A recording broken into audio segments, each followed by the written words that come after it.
Hey everyone, this is Pallavi and today I'm going to show the 20th game of the book called Chess: The Art of Logical Thinking by Neil MacDonald.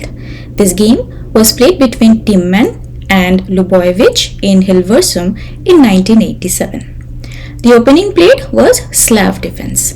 The principles in this game emphasize the strategic and tactical aspects of chess, showing how a strong understanding of these concepts can lead to success in the game. So without further ado, let's start.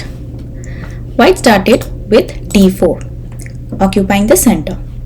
Black also played d5, occupying the center, and now white played c4, attacking the central pawn on d5, making way for the queen.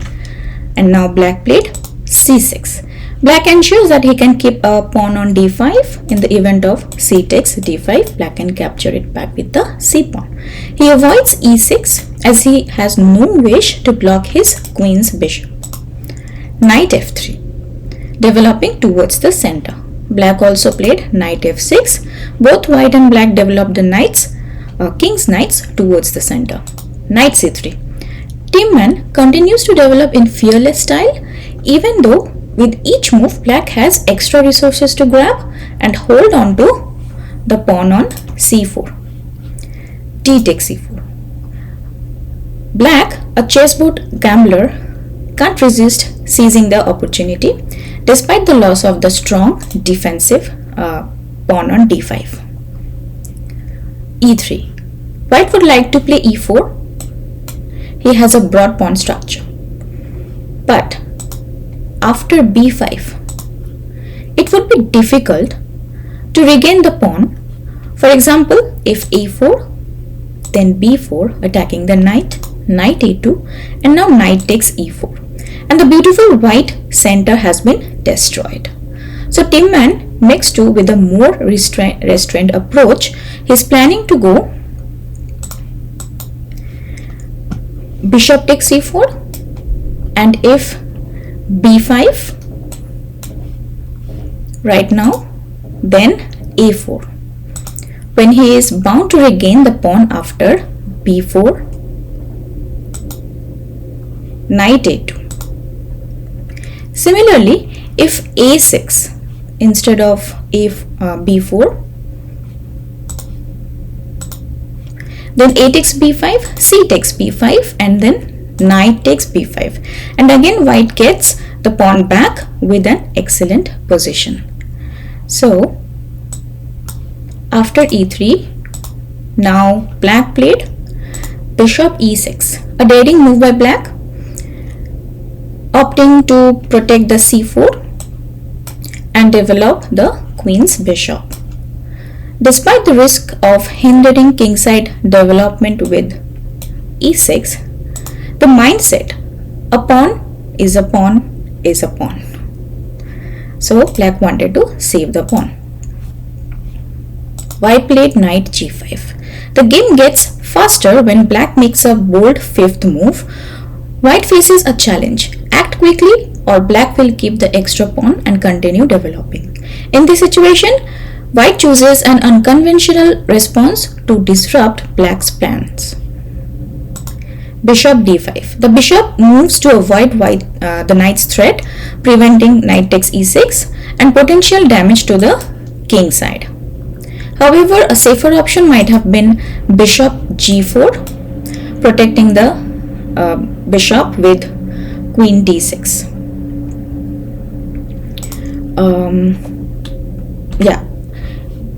Queen d6 would have been another better move, which will be protecting the bishop. So black played bishop d5, and now white played e4. White can enhance their attack with the move they have planned since the beginning of the first move, d4. h6. A necessary counter attack, as black cannot contemplate e6. Bishop e6, knight takes e6, f takes e6, and bishop takes c4. When he is left with a smashed pawn center. So black played h6, counter attacking the knight. E takes d5. Black captured, pawn takes g5, And now white played a good move, d takes c6. At first glance, this appears to play into black's hands by helping him develop his queen side, but in reality the knight that appears on c6 will be a target. So when black captured knight takes c6, white played d5. But instead of knight takes c6, if black plays b takes c6, then bishop takes c4, still attacking g5, and black is left with a weak pawns on queen side. So after knight takes c6, white played d5. White saves his d pawn from capture in the best possible way by using it to dislodge the knight from c6. Now black played knight e5. The knight is driven onto this insecure square in order to defend c4. Now white played bishop takes g5 with a tactical threat of bishop takes c4, knight takes c4, queen a4 check, then queen d7, queen takes c4 when he is a fairly safe pawn up. Now black played queen b6. Black responds to a threat on c4 by launching a counter attack on b2. There is also potential for an attack on the f2 with the next move nfg4 if it fits the situation. Now white played a good move, bishop e3. This move is an excellent example of an important chess strategy, making sure your pieces work together. Instead of just protecting the b2 pawn, the Dutch grandmaster brings this bishop to d4, where it can serve both defensive and attacking purposes very effectively. Now black played queen takes b2. Countless unsuspecting queens have been lost when attempting to capture the b2 pawn. That's why this pawn is often called a poison pawn. Still, black might consider taking the pawn because if he retreats with his queen instead, he ends up in a bad position with no benefit. Now white played bishop d4. The bishop reaches its ideal center square. Here it attacks the knight on e5, defends c3, guards the f2 against possible attack by either black knight to g4, and has potential for a discovered attack on the black queen. Now black played knight d3 check. If instead knight eg4, then queen a4 check, knight d7, and then rook b1, his queen has no safe square. While if after queen a4 check, black plays b5, then knight takes b5, there is the irresistible double threat of bishop takes b2 and knight c7 check. Here we see another role for the bishop on d4. It defends the rook on a1 through the black queen. So black played knight d3 check instead. White captured the knight and then c takes d3. The pawn on d3 provides a lifeline to the black queen, as he can fight on after rook b1, then queen c2. Meanwhile, capturing the pawn with the queen drops the rook on a1, and there would be a checkmate after, let's say, if queen a4 check right now, then b5. If knight takes b5, queen e2 is a checkmate. So after c takes d3, now white played short castle. Black played. So white's most potent attacking move is castling. This connects the rooks, and there are no checks available to assist the black queen's retreat. White has plans for queen a4 check, followed by rook a b1, setting up a little attack along the b file. So after castle, now black played queen b4. If instead queen c2, then queen f3, she cannot offer her king any help against multiple threats, which include d6, opening the way for queen takes b7, as well as undermining the defenses in front of the black king. So now after castle, black played q b4. Now white captured, queen takes d3. White recovers the lost pawn. When comparing the activity of the white and black pieces, the queens, the knights and the rooks seem equally matched. However, the bishops tell a different tale. White's bishop on d4 holds significant power, while the black bishop on f8 is immobilized with no viable moves. It does provide the defense to e7, which is crucial for the black king's safety. Yet there is no square on the first three ranks where black wouldn't prefer to place the bishop instead of on f8. If it were on one of these squares, black could castle, making g8 a much faster or safer square spot for the king. Thus, black's downfall can be attributed to one factor: the bishop on f8, which is not only weak but also a fatal hindrance to king's safe relocation. While tactical variations and a tough battle lie ahead, it's no surprise that white holds an advantage due to the favorable position. After queen takes d3, now black played a6, preventing nb5, knight to b5. Rook fe1, bringing in a rook on a half open file to put pressure on e7. If instead rook a b1, then queen d6 and rook takes b7 would be a major blunder because of queen takes h2, checkmate. So rook f e1, rook c8.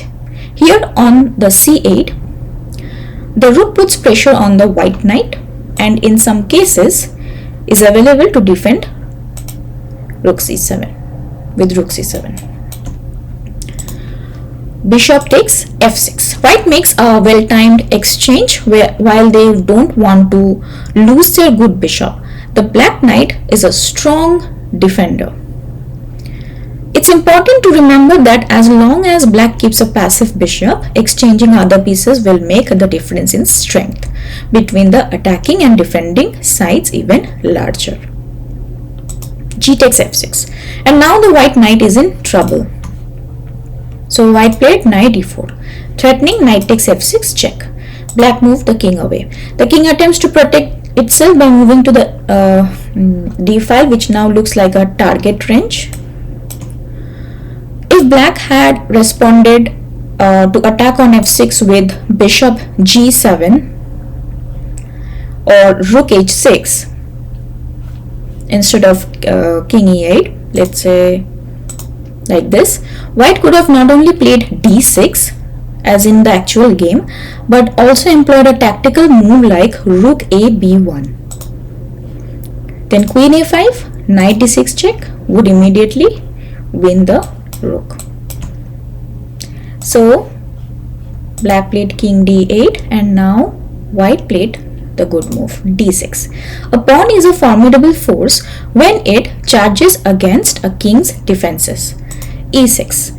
If instead of e6 had black played e takes d6, then knight takes f6, queen h4, rook e8 check, king c7, queen c3 check, king b6, knight d7 check, king a7, and then queen e3 check, rook blocks rook to c5, and then there is a good move, an excellent move actually, rook a8 check.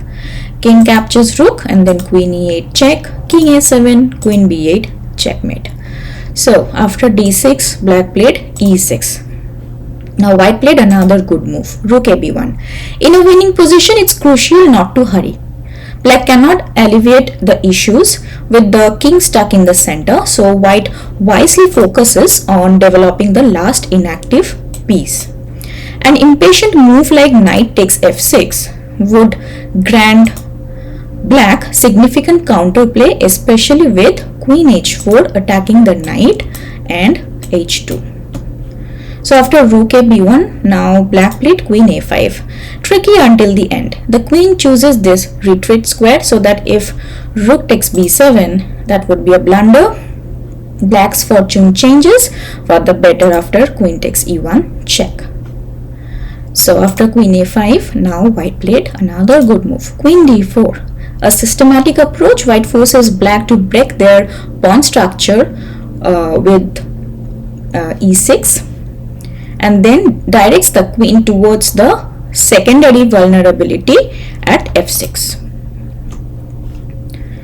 Additionally, there is another hidden motive behind this move that will soon become evident. Now black played bishop g7. At last, black puts the bishop to some use by defending f6, but it's all too late. Nothing can save his king any longer. So instead of bishop g7, if black plays queen e5, then queen b6 is winning for white, because right now if king e8, then queen takes b7, threatening queen takes c8 checkmate. Queen takes h2 check, king f1, queen h1 check, and then king e2, queen h5 check, king d3, queen d5 check, queen takes d5, e takes d5, knight takes f6 check, king d8 and rook e8 checkmate. And instead of king e8, if black goes king d7, then queen takes b7 check, king d8, queen takes e8 check, king takes c8, rook e1 check, king d7, rook c7 check, king d8 and rook b8 checkmate. So black played bishop g7 supporting f7, rook e d1, another good move. Timman sticks to the rule, do not hurry. He removes the rook from e1, so if now rook takes b7 becomes a threat. Now black played rook h5, an ingenious defensive attempt. If now rook takes b7,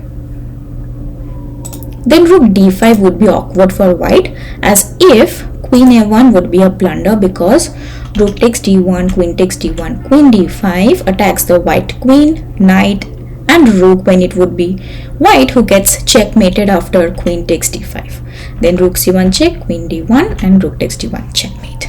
So after rook h5, now white played queen a7, another good move.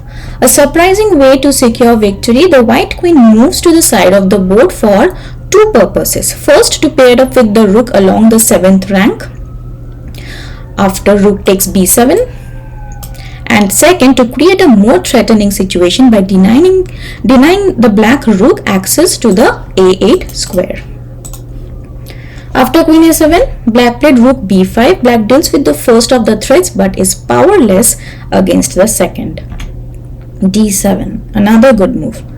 So the white queen's presence on a7 forces the black rook to vacate his position in defense of the first rank. If the black rook moves anywhere safe along the c file, then a queen check on a8 or b8 would compel the passed pawn to promote. Hence, black resigned. Some key principles and lessons learned from this game. Piece activity and coordination. The game emphasizes the importance of actively placing and coordinating your pieces. Timing. Being patient and making accurate moves in a winning position is crucial. Pawn structure. The game illustrates how changes in pawn structure can create opportunities and weaknesses. Strategic piece exchanges. Timing and careful consideration of piece exchanges are essential for maintaining an advantage. Exploiting weaknesses. Identifying and attacking opponent weaknesses is a key element of successful play. Prophylactic moves. Moves that serve with both defensive and offensive purposes can be strategically valuable. Thank you for watching. I hope you learned something from this game as well. Please like, comment, share and subscribe to my channel to show some support. Thank you. See you in the next video. Bye.